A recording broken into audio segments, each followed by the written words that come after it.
Feliz sábado, qué hermoso es encontrarnos en este día especial, en este momento especial a través de este momento de adoración de manera online, aquí en la Maco, transmitiendo desde Mendoza para toda la Argentina, el mundo, desde nuestra querida Maco, Mendoza, San Luis, San Juan, La Rioja, las provincias que conforman la Maco. Y este es un momento muy especial para mí porque quiero compartir con ustedes un tema que me gusta mucho, pero a la vez siento mucha responsabilidad al compartirlo. Es de mi absoluto interés y realmente quiero hacer mías estas ideas y quiero compartirlas para que ustedes también allí en familia puedan agarrar sus Biblias, tomarlas, leerlas, investigar y trabajar conmigo juntos este tema, que yo le puse por título De padres a hijos. Hoy en día tenemos quizás una idea de lo que era la familia antes, de cómo estaba conformada y lo que es ahora, de lo que nos gustaría que fuera. Y a veces nos preguntamos, ¿no? ¿Será que siempre la familia fue así o tuvo el mismo objetivo? ¿Será que esto que me enseñan en la iglesia o escucho de que la familia es el núcleo de la sociedad es así? ¿Qué nos dice la Biblia? ¿Qué nos dicen los profetas? ¿Qué nos dicen los autores que estudian de este tema? Bueno, la idea de esta mañana es compartir algunas cosas lindas de la Biblia y poder ver y entender algunas de las funciones principales que tiene nuestra familia. En el libro El Hogar Cristiano, en el capítulo 28, los animo a que lo lean porque realmente es hermoso todo el libro, pero el capítulo 28 de manera puntual, allí nos habla de que la familia, así como la constituyó Dios, el objetivo era de que las personas que estaban dentro de ese grupo familiar allí crecieran, se desarrollaban. La familia era también la escuela, se desarrollaban no solo los lazos familiares, sino también se aprendía a leer, se aprendía las historias, ¿sí? Se aprendían las promesas, se desarrollaba la vida espiritual. Con el devenir de los años, ¿no? Nuestra cultura fue cambiando y se construyeron escuelas y se construyeron iglesias y entonces fue como que fuimos separando las responsabilidades. Y entonces hoy en día decimos, no, chica, es responsabilidad de la iglesia enseñarle las historias de la Biblia, ¿no? Y cada vez la familia se está desarticulando más y más. Pero no, ese no fue el plan de Dios y realmente queremos trabajar hoy para decir, bueno, a ver qué otras cositas lindas tenemos en las historias de la Biblia. Si bien es un tema muy amplio, es un tema donde nos desafía como cualquier miembro de familia, no solo a los padres, también a los hijos, a los hermanos, a los tíos, a los abuelos, a estudiar cómo es esto que funciona la familia. Y en esta mañana quiero traerte la historia de una familia de la Biblia, donde vamos a ver algunos aspectos importantes que podemos aprender de esta familia. Ustedes saben que todo lo que quedó registrado en la Biblia es para nuestro entendimiento, para que aprendamos y podamos decir, wow, esto realmente ha quedado para que podamos estudiarlo en familias y crecer. Nada de lo que quedó registrado es casualidad. Toda la escritura es inspirada por Dios. Y quiero invitarlos a investigar la historia de esta familia, que es muy conocida, pero vamos a ir desarrollando algunos aspectos. Vamos a ir moviéndonos un poquito allí en el libro de Génesis. Los invito a que abramos nuestra Biblia en el libro de Génesis, capítulo 12. Es una historia muy conocida y algunos de estos aspectos los hemos estudiado el trimestre anterior en la escuela sabática. Así que me animo un poco a adelantarme en las historias. Ustedes pueden después leer de corrido todos los textos. Pero allí en el capítulo 12 nosotros encontramos a Abraham, ¿sí? Que es llamado por Dios, ¿sí? Es llamado por Dios. Vamos a ir Al versículo 10, ¿sí? Al versículo 10, luego del llamado, ya vamos a volver en un ratito sobre el llamado. Después de que Abraham toma ese llamado, va hasta Canaán, el versículo 10 nos dice lo siguiente. Entonces hubo un gran hambre en el país y Abraham descendió a Egipto a peregrinar allá porque el hambre era grande en el país. Y cuando Abraham estaba por entrar a Egipto, dijo a Sarai su esposa, mira, tú eres una mujer hermosa, y cuando te vean los egipcios dirán, es su esposa, y me matarán a mí, y a ti te preservarán la vida. Di pues que eres mi hermano. Así por causa tuya yo pueda vivir. Tenemos allí un incidente, ¿no?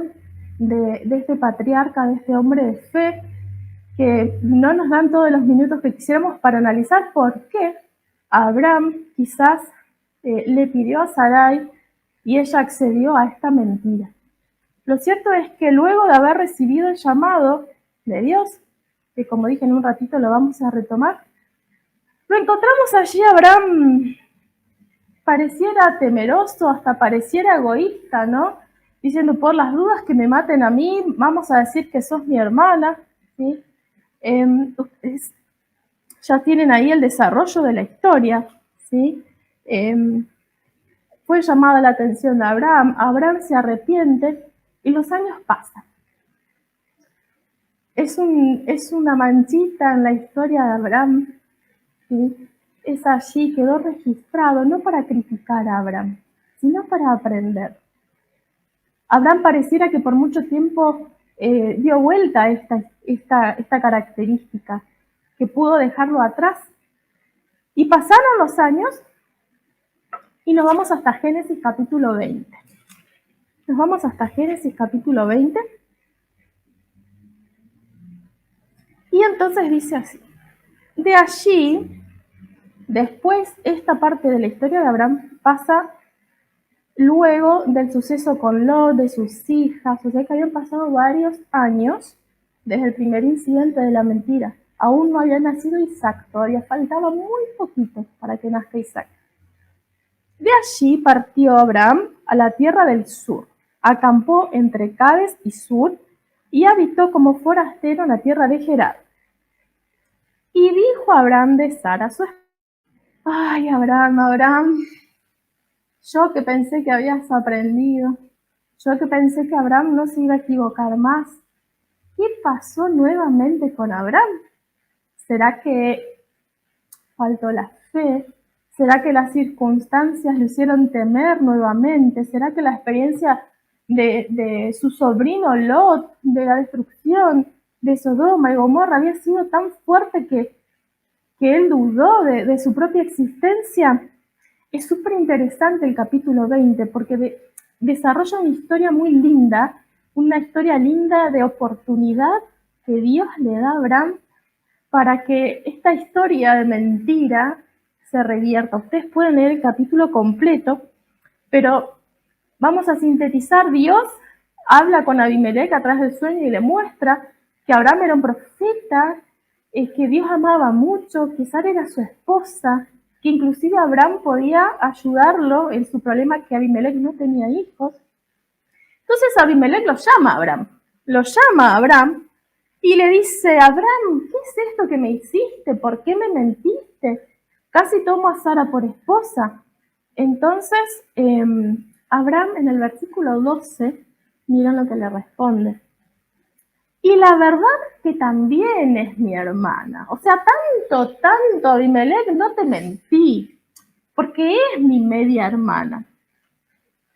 ¿Cuántas veces en casa pasan situaciones, ¿no? Bueno, no es para tanto, es apenitas, un poquito. Bueno, si tocan el timbre, vos fíjate quién es. Si es alguien que está pidiendo, no, decir que mamá no está.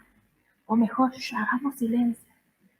Y de a poco vamos instalando esta mentira, esta manera de disfrazar un poquito las cosas porque a veces nos dan miedo las consecuencias. Abraham se equivocó de esta manera 2 veces en lo mismo, ¿no? En decir que Sara era su hermana. Un poquito podemos decir que realmente tenía razón, pero no. ¿Dios acaso no lo iba a proteger? ¿Dios no tenía una promesa hecha a Abraham? Realmente faltando tan poquito para que Isaac naciera. Lo cierto es que, bueno, esta familia fue creciendo, llegó Isaac, los años pasaron, Isaac tuvo un desarrollo hermoso. Realmente, para los que les gusta investigar estos temas, los comentarios de la hermana White sobre el carácter de Isaac, dice que tenía un carácter realmente muy lindo. Y Isaac también creció. Y vamos a ver en el capítulo 26, ¿sí? En el capítulo 26 de Génesis, nos estamos encontrando en una situación, en un contexto similar. Isaac, ya grande, ya tenía sus hijos, ya había pasado el episodio de que Jacob y Esaú habían intercambiado la primogenitura, o sea que ya era mayorcito Isaac, no era un niño, no era un adolescente. Y fíjense en el capítulo 26, dice: después hubo un gran hambre en la tierra, además de la primera hambre que hubo en los días de Abraham, o sea, otro hambre diferente, pero hubo un gran hambre. Y entonces Isaac se pasó a la tierra de Gerar. Fíjense, ¿no? Ante una situación de hambre, de dificultad, Isaac toma una decisión similar a la de su padre de ir a la tierra de Gerar, de salir de su tierra prometida e irse a Gerar. Y el Señor le apareció y le dijo: no desciendas a Egipto, ¿sí? Habita en la tierra donde te diré. Y allí, bueno, Isaac se va trasladando. Y entonces el versículo 7 dice: y los hombres de aquel lugar le preguntaron acerca de su esposa. Y él respondió: es mi hermana. Porque tuvo miedo de decir: es mi esposa. Porque tal vez pensó que los hombres del lugar lo matarían a causa de Rebeca, porque era de hermoso aspecto. Saben, cuando yo leí esta parte de la historia, que no fue hace tanto tiempo, porque a veces las leemos, ¿verdad? Y pasamos de largo estos detalles. Situación de hambre, situación donde tienen que salir de su tierra, van a Gerar, ambas esposas, ¿sí? Tanto Sara como Rebeca, dice la Biblia, que eran preciosas, hermosas, ¿sí? Y tanto Isaac como Abraham deciden mentir. Y es ahí donde yo me pregunto: ¿cómo es posible que Isaac se equivocara en lo mismo que se equivocó Abraham? ¿Será que Abraham tuvo oportunidad de hablar de este tema con Isaac? Y saben que el comentario bíblico me gusta mucho porque dice que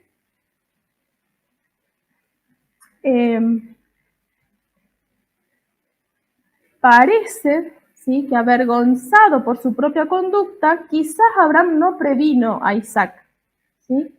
Pero, sin embargo, lo más probable, analizando la situación familiar y la personalidad de Abraham, es que Isaac sí le hubiera contado sus equivocaciones a Isaac, pero que, como con frecuencia sucede, Isaac decidió tomar una mala decisión y atravesar esta experiencia amarga. ¿Con cuánta frecuencia los pecados de los padres pasan a los hijos? Me quedo con esa parte, ¿no? Y después voy a terminar de leer esta cita. ¿Cuántas veces nos preguntamos por qué nuestros hijos mienten? ¿Por qué los jóvenes de la iglesia tal cosa? ¿Por qué mi hermana tal cosa?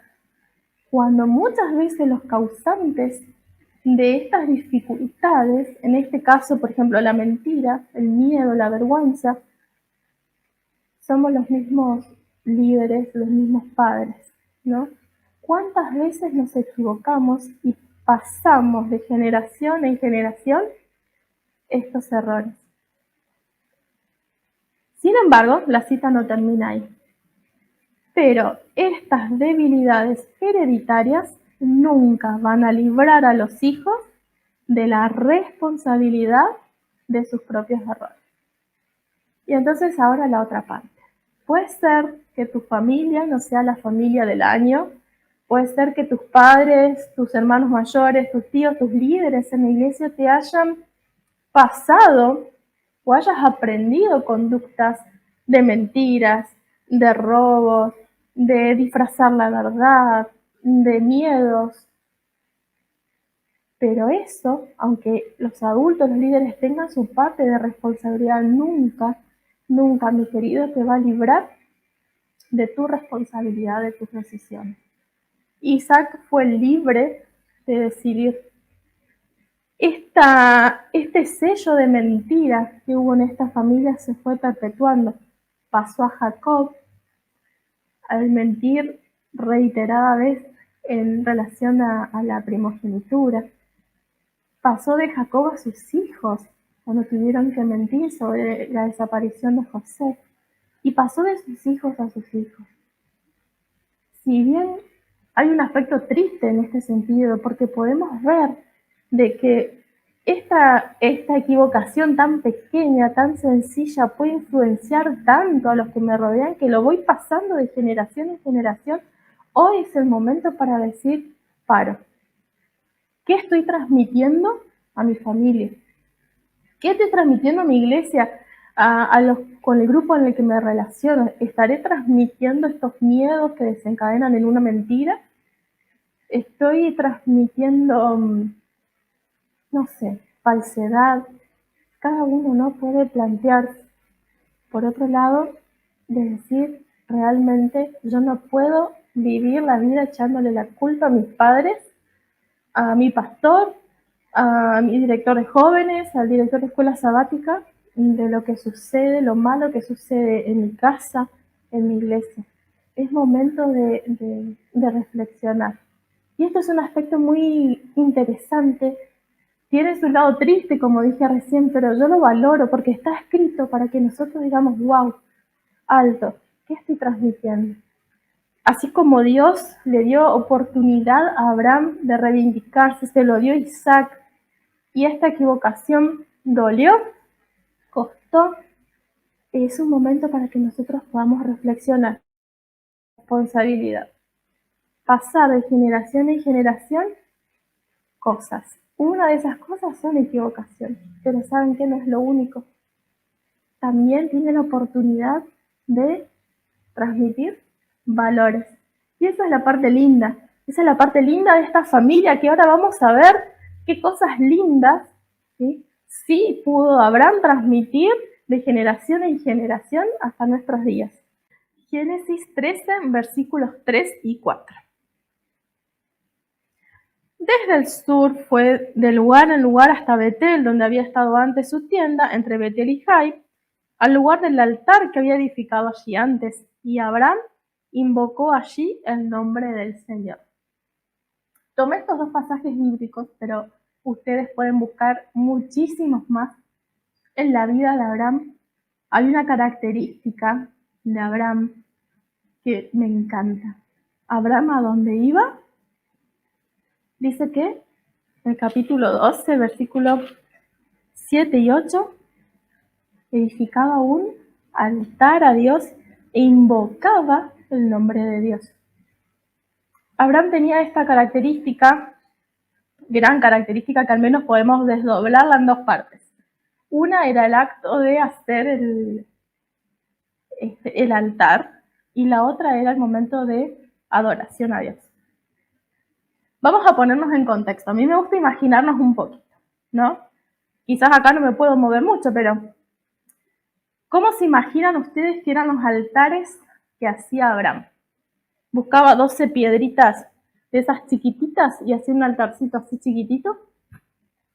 ¿Cómo habrán sido? Yo me los imagino por lo menos 1 metro por 1 metro, quizás a veces un poquito más, un poquito menos, ¿sí? La idea era que eso se viera, que allí estaba Abraham haciendo algo. Y yo me imagino, ¿no? Hoy Abraham habrá pedido ayuda. Algún vecino que pasaba caminando, algún viajero. ¿Qué estará haciendo este hombre? ¿No? Y Abraham tenía oportunidad de explicarle a sus siervos, a su familia, al que pasaba, al vecino, que estaba haciendo algo especial. Era un altar. Era un altar porque eso visualmente lo ayudaba a recordar algo especial, porque ahí se había encontrado con Dios. Y me encanta porque el comentario bíblico avanza un poquito en esta historia, ¿no? Y Patriarcas y Profetas también. Dice, el altar allí levantado y los sacrificios ofrecidos daban testimonio de públicamente Abraham adoraba al verdadero Dios. Siendo el responsable de una gran familia, Abraham no solo había tomado esa responsabilidad de hacer este altar y el momento de adoración y alabanza que venía junto con esto de hacer el altar, que era para él o para su esposa. Abraham tenía un montón de siervos, Abraham tenía a su sobrino muchos años viviendo con él, a toda su familia extendida, y Abraham se tomaba el trabajo de explicarles y hacerlos parte de la construcción de ese altar. Y entonces yo me imagino que era un momento realmente, es el momento de hacer el altar, ¿no? Y donde iba Abraham, había un altar. Y sus siervos, su familia, todos estaban aprendiendo. Donde quiera que iba Abraham y ponía su tienda, nos dice el comentario bíblico, armaba, erigía un altar. Y no solo que hacía el altar, sino que hacía un culto, una adoración pública, donde invitaba a toda su familia y también a sus vecinos paganos para que estén presentes. Dice que este momento de culto era algo sencillo, que consistía básicamente en oración. También había, por supuesto, parte del sacrificio de animales, pero donde Abraham iba, hacía un altar y un momento de culto con su familia, con sus siervos y con sus vecinos. Qué lindo, ¿no? Pensar de que esto era una costumbre que Abraham tenía, ¿sí? Que de manera visual él hacía un altar. No era solamente, que es importantísimo por supuesto, pero no era solamente hacer una oración de gratitud a Dios. Bueno, te agradezco por el viaje, gracias porque estamos bien. Sino Abraham se detenía. Abraham armaba su carpa, sus tiendas y hacía el altar. Era lo primero que hacía. Hacía el altar y hacía una convocatoria para su familia, sus siervos, para los vecinos. Y allí él tenía la oportunidad de compartir el culto con sus amigos y vecinos. Y de esa manera él les iba explicando y les iba enseñando quién era ese Dios verdadero. El altar simboliza aquello concreto que nosotros ponemos en casa. Ese momento especial que separamos. Es eso concreto que los niños, los jóvenes pueden ver que estoy usando, que es esa Biblia, que es ese folleto, que es un libro especial, que hay un día especial, que hay una hora especial. ¿Cómo están nuestros altares en casa? Yo no me lo imagino a Abraham. Ay, de vuelta. Bueno, rápido vamos a hacer esto porque la verdad que tengo hambre y ya se nos hace tarde, así que bueno, rápido, vamos a hacer cultito, gente, gracias. No, yo me lo imagino a Abraham realmente entusiasmado. Dale, mira esta otra piedra, vamos. Vengan. Qué momento tan lindo. Ay, qué lindo verte. Llamalo a fulanito para que también comparta este momento, ¿no? Con cuánto entusiasmo debe haberse hecho estos momentos. Y hay una cita hermosa, ¿sí? Que está en Patriarcas y Profetas, va a aparecer en pantalla que realmente a mí me impactó muchísimo. Dice Abraham, el amigo de Dios, nos dio un digno ejemplo. Fue suya una vida de oración.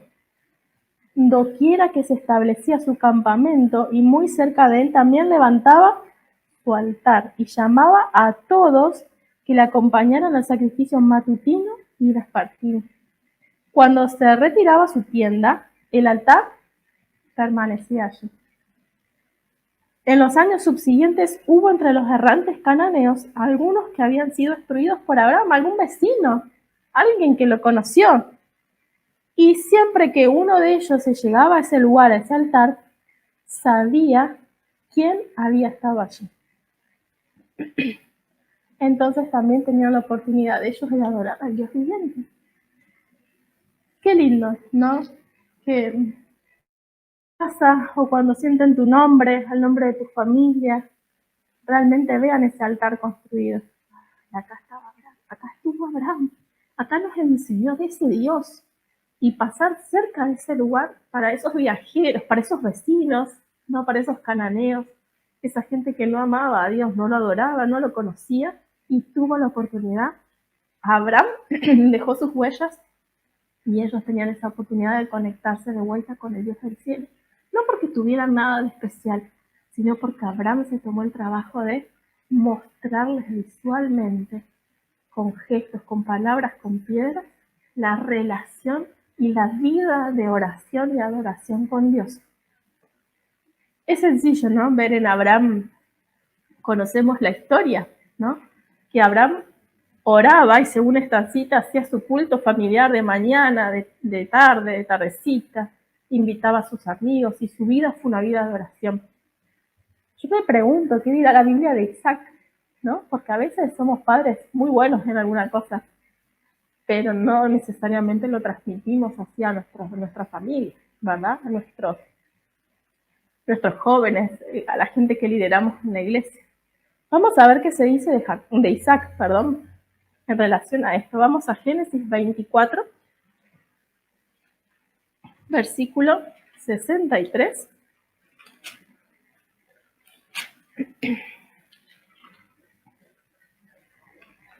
Estamos en un contexto diferente. Isaac ya estaba grandecito.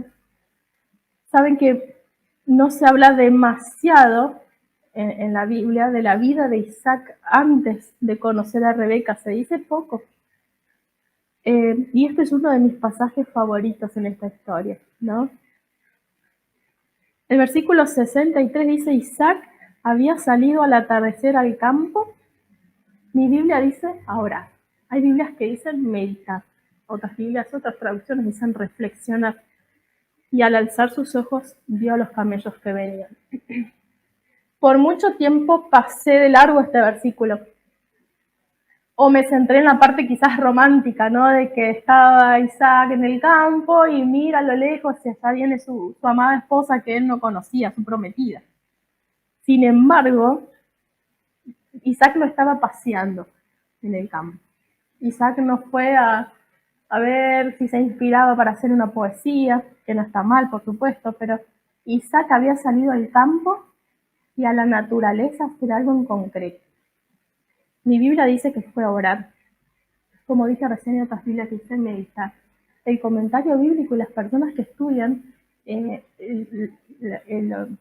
idioma original y las palabras originales hablan de que la intención de Isaac era centrar sus pensamientos y dejar la elección de su esposa realmente en manos de Dios. Isaac sabía, y así como había aceptado el consejo de su padre de buscar una esposa lejos, Isaac sabía que si quería tener una vida feliz, si había un momento en el que tenía que orar, meditar, pedir ayuda al Dios del cielo, era ese. Era ese momento de cuando él estaba esperando a su prometida. Chicos, yo no sé cuál es tu realidad, pero si hay un momento en el que tenemos que orar, es ese momento donde vamos a tomar una decisión trascendente, que es con quién nos vamos a casar. Isaac había aprendido en su papá que en la oración y en la comunión con Dios estaba su fortaleza. Pero esto no es el único momento en la historia de Isaac donde lo vamos a encontrar orando y adorando al Dios del cielo. Este fue un momento individual. Vamos a Génesis 26, versículo 25. Luego de que Isaac tuvo ese episodio que mencionamos anteriormente, ¿no? De dudar, de decir que su esposa era su hermana, Dios lo prospera, igual que con Abraham, Dios le da la oportunidad de resarcirse, de dar vueltas a la situación y Dios lo prospera, ¿no? Y en pocos versículos vemos cómo la realidad de Isaac vuelve a cambiar y en este versículo 25 dice, entonces Isaac edificó un altar a Abraham, se la pasa a Isaac. Saben que ya, aunque Abraham todavía estaba vivo, ya Sara no estaba.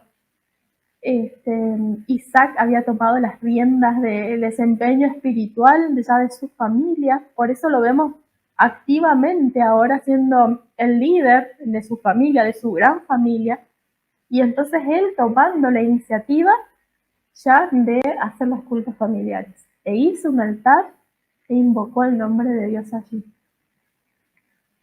Capaz que a vos te pasaba como a mí, les cuento que cuando yo era adolescente a mí me daba vergüenza hacer el culto en mi casa. Yo vivía en un lugar donde todos hacían el culto de familia y los sábados a la tardecita uno iba caminando por ese barrio y escuchaba, ¿no?, que todos iban cantando Día Santo o algún otro canto. Sin embargo, a mí me daba vergüenza. Y más que mi mamá cantaba muy fuerte. Entonces a mí me daba vergüenza. Y como que y cantábamos así, ¿no? Como que nadie escuche lo que estábamos cantando porque no sé por qué me daba vergüenza. Yo no quería que nadie se dé cuenta que yo estaba haciendo el culto. A veces no te pasa que no querés abrir las puertas de tu iglesia porque los vecinos van a escuchar tus cantos y que van a pensar. No querés cantar en voz alta porque van a pensar que estás loco. ¿Qué hacen eso tan temprano cantando? ¿Qué hacen predicando? ¿Qué hacen leyendo la Biblia? Abraham no tenía ningún tipo de vergüenza de hacer su adoración en familia de manera pública. No te digo que te vayas a la plaza de tu barrio, de tu ciudad, a hacer el culto en familia. Bueno, ¿por qué no? Alguna vez podemos hacerlo, pero yo digo, ¿por qué tanta vergüenza de hacer el altar en casa? ¿Por qué tanta vergüenza de que mis hijos me vean hablando de las bendiciones que Dios tuvo para conmigo hoy? ¿Por qué me da vergüenza que mis hermanos me escuchen de lo que me está pasando, de lo triste que estoy? Abraham no tuvo vergüenza de edificar un altar en el medio de su pueblo, de ese pueblo pagano, incrédulo, y luego Isaac lo mismo. ¿Y saben qué? No nos queda mucho tiempo, pero vamos a ver qué sucedió con Jacob, porque esto se pasa de abuelo al hijo, al nieto, a los bisnietos. Vamos a ver qué pasó con Jacob. Vamos a Génesis capítulo 28. Y allí tenemos una historia triste donde, bueno, podemos ver un poquito las consecuencias, ¿no?, del engaño de la familia. También es una historia conocida, pero fíjense que no se nos cuenta demasiado de la vida espiritual de Jacob, porque en cierta medida él no era el líder espiritual de su familia. Hasta este momento seguía siendo Isaac su padre, hasta que él no recibiera la primogenitura y se hiciera cargo del liderazgo. Pero bueno, para hacer eso, él cometió un engaño y tuvo que huir de su casa, ¿no?, entre muchas otras cosas. Y entonces, luego que él se escapa de su casa, ¿no?, y lo encontramos allí en esa noche triste, fría, solo, y que Dios se le aparece en ese sueño, ¿no es cierto?, y que él se despierta, ahí en el versículo 16, despertó de ese sueño y dijo, ciertamente Jehová está en este lugar, yo no lo sabía. Y tuvo miedo y dijo, cuán venerable es este lugar, no es otra cosa que casa de Dios y puerta del cielo. Tuvo ese encuentro con Dios. Jacob se encuentra con Dios. Se encuentra con Dios así como cuando Dios habló con Abraham y le expresó sus planes de ser una nación santa. No es que Jacob no lo sabía. No es que Jacob era la primera vez que lo iba a escuchar. Sin embargo, esa experiencia de encuentro personal con Dios, fíjense en el versículo 18. Y Jacob se levantó temprano esa mañana y tomó esa piedra que había puesto de cabezal y la alzó por señal. Hizo su primer altar. Jacob en ese momento hizo lo que su familia había hecho por años y él lo veía, hacer un altar. Gente, la piedra en sí no significa nada, Podrían haber elegido otro material, sin embargo, era el material visual que esa familia había tomado para hacer un altar a Dios. Jacob lo había visto por tantos años, por tantos. Nos vamos a ir a Génesis, capítulo 33. Allí esta porción de la historia de Jacob pasaron un poquito más de 20 años de ese primer altar que él había hecho. Habían pasado tantas cosas en su vida. Había tenido hijos, se había casado y se había reconciliado ya con Esaú, su hermano, y estaba volviendo a Canaán. Y es en un lugar muy simbólico. En el versículo 19 nos habla de que él estaba en la tierra de Siquem, ¿sí? Entrando a Canaán, que era el mismo lugar a donde había estado Abraham cuando hizo su primer altar. Es allí donde Jacob, cuando va a entrar con toda su familia, cuando va a regresar a su tierra prometida, allí en la entrada de Canaán, él hizo una parada técnico-espiritual, podríamos decir, ¿no? Y entonces el versículo 20 dice, e hizo allí un altar y lo llamó el Dios de Israel. Hay otras traducciones que dicen el poderoso Dios de Israel. Qué lindo, ¿no? Y después nos cuenta la historia que fue en este mismo pozo, en ese lugar ahí en Siquem, cerca de ese altar, donde muchísimos años después sucedieron cosas hermosas, como por ejemplo el encuentro de Jesús con la mujer samaritana. Jacob arma allí su lugar, hace un altar, invoca el nombre de Dios y lo hace de manera pública. Invita a su familia, invita a sus amigos, a sus conocidos, y entonces allí cerca de donde había estado Abraham, más de 100 años antes, él hace también su altar.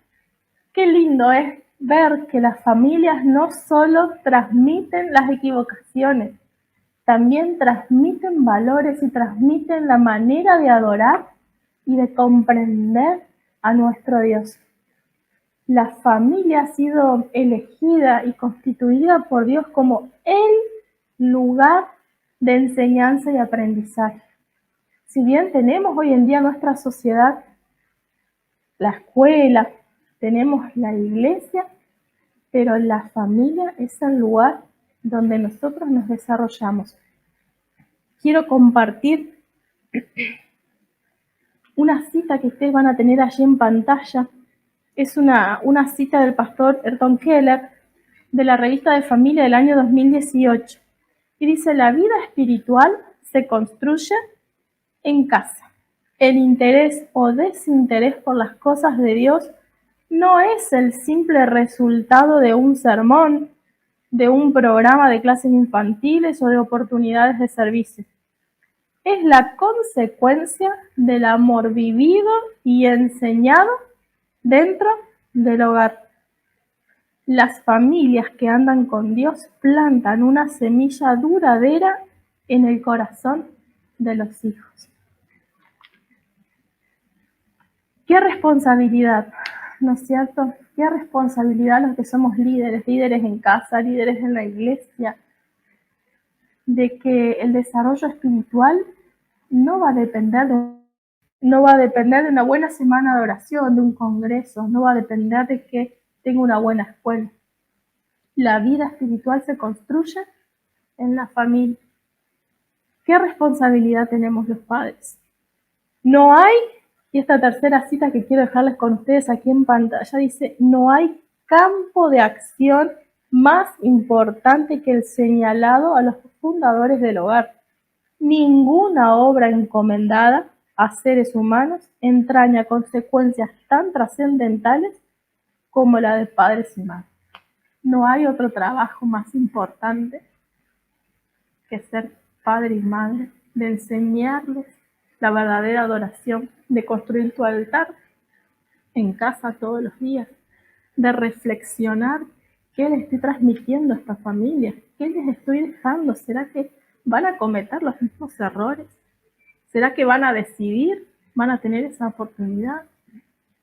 No, pero lo que pasa es que yo en este momento estoy trabajando para la iglesia, viste que soy directora del ministerio, y entonces no, Ana, no hay nada más importante que Dios te esté pidiendo que no sea desarrollar la vida espiritual y construir la personalidad de los hijos y de toda la familia. No hay nada más importante, querido hermano, que prestar atención a lo que está pasando en casa. Hoy más que nunca, quizás te encuentres en alguna situación como Abraham, que tenés miedo, tenés dudas, tenés vergüenza y que quieras mentir. Quizás te encuentres en una situación de si ya mentí, ya estoy mal, mis hijos ya no me respetan, no tengo autoridad moral. Dios tiene planes para restituir, para perdonar tu familia. Dios lo hizo y así lo demuestra en la Biblia con cada historia. Hoy solamente analizamos algunas partecitas de esta familia. La de Abraham, la de Isaac, la de Jacob. Cómo fue que cada una fue aprendiendo de estos errores y cómo Dios, a pesar de eso, los ha tomado en su amor y ha quedado registrado para nuestro crecimiento. Pero la familia no todo es equivocaciones, no solamente es todo tristeza, sino que también la familia transmite valores, transmite alegrías, transmite el conocimiento del Dios verdadero. Por eso mi invitación en este día es que puedas pensar, puedas reflexionar. ¿Mi familia es una prioridad para mí? ¿Será que mi altar en casa está medio con las piedras un poco caídas? ¿Qué te parece si no decidimos hoy empezar a hacer ese altar de nuevo? Primero el altar del culto personal, mi comunión con Dios, mi vida de oración, que tus hijos te puedan ver arrodillado orando. Qué lindo. Qué lindo es orar con mamá, con papá, con el esposo, con el hermano, con el primo, con el tío, con el abuelo. Qué lindo es tener una familia que juntos busca ese momento de adoración. Quiero en esta mañana no solo invitarte, sino hacer una oración especial para que juntos podamos tomar esta decisión y ser conscientes de la responsabilidad que tenemos como familia. ¿Les parece que oramos? Querido y buen Dios, te doy tantas gracias por estas historias que has dejado en la Biblia para que nosotros podamos leerlas y aprender. Sabemos que tenemos muchas equivocaciones, a veces quizás mentimos, a veces tenemos miedo, a veces queremos echarle la culpa de nuestros fracasos a nuestros padres, a los líderes de la iglesia, pero sabemos que cada uno tenemos que tomar decisiones. Y en esta mañana, en este día, queremos rogarte que tú nos llenes de tu Espíritu Santo para tomar las mejores decisiones para nuestra familia y poder retomar y armar ese altar familiar que quizás está un poquito descuidado. Quizás las piedras de ese altar están ya muy lejos del centro del lugar. Ayúdanos a tomar decisiones sabias para reconstruir el altar, para tener esos momentos juntos en familia, para compartirlos, que seamos de bendición, así como Abraham para los demás. Y que cuando vean nuestra familia, nuestro lugar, digan, acá estuvo la familia de tal. Qué lindo, cómo amaban a Dios esta familia. Querido buen Padre, gracias por tu amor y por las oportunidades que nos das como familia de la iglesia, como familia de la MACO, conformar y edificar a nuestra familia. En el nombre de Jesús, amén. Que tengan un hermoso y bendecido sábado.